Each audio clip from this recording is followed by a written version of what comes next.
Let's now move on to Sri Lanka, where hundreds of protesters tried to storm the house of Sri Lankan President Gotabaya Rajapaksa in the capital. The protests over the government's handling of the worst economic crisis demanded the president's resignation.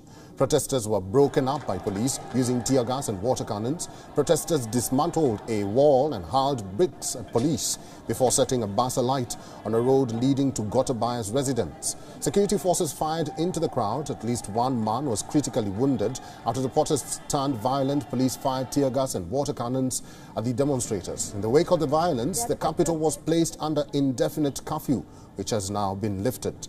Our correspondent was there last night when the events unfolded. Take a look.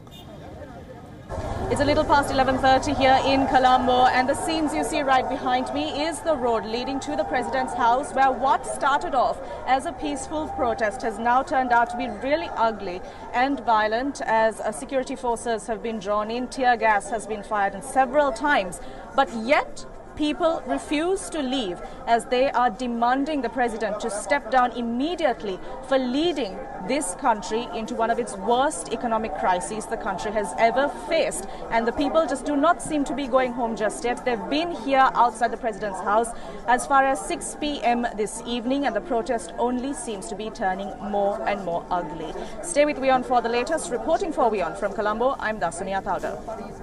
Apart from the army bus, one police bus, one jeep, a three-wheeler and two traffic motorbikes were set on fire. 5 police officers, including an ASP, were injured during the violence. The police identified several persons from an extremist group who created the unruly situation. At least 45 people from the group of protesters have been arrested. The South Asian nation is in the grip of its worst downturn since independence. Diesel shortages have sparked outrage across Sri Lanka in recent days. Before Thursday's events, the protests had been in towns and not aimed at any top leader. But on Thursday, protesters gathered outside Rajapaksa's home in Colombo's Mirihana residential quarter. Anti-riot squads beat back demonstrators after they blocked the roads for more than 2 hours. The rally was called by social media activists with ire directed at Rajapaksa and his family. They were demanding all members of the powerful Rajapaksa family to step down.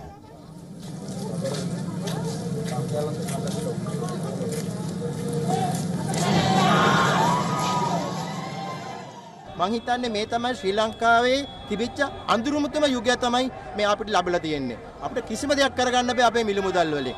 අපිවම කරන්නේ මේ පාලකයන් නොමරා මරනවා. අනේ මහත්තයෝ මම රෝගියෙක්. මගේ බෙහෙත් තියෙන ඉස්පෙට්ටියේ ඒකේ කූල් එකේ තියෙන්න ඕනේ. ඉතින් ඒව සැර බාල වෙන්නත් පුළුවන් මොනවා වෙයිද දන්නේ නැහැ. ඒකක් ඉතින් ඊයේ රැන හුවා දුක් විඳ. මේ අපේ පුංචි ගෙවල් රස්නේ Maduru, the president's elder brother Mahinda serves as prime minister, while the youngest, Basil Rajapaksa, holds the finance portfolio. The eldest brother, Chamal, is agriculture minister, while nephew Namal holds the cabinet post for sports. The outrage is sparked by an acute lack of foreign currency to pay for even the most essential imports. The island of 22 million people is experiencing rolling blackouts for up to 13 hours a day. The government does not have enough foreign exchange for fuel imports.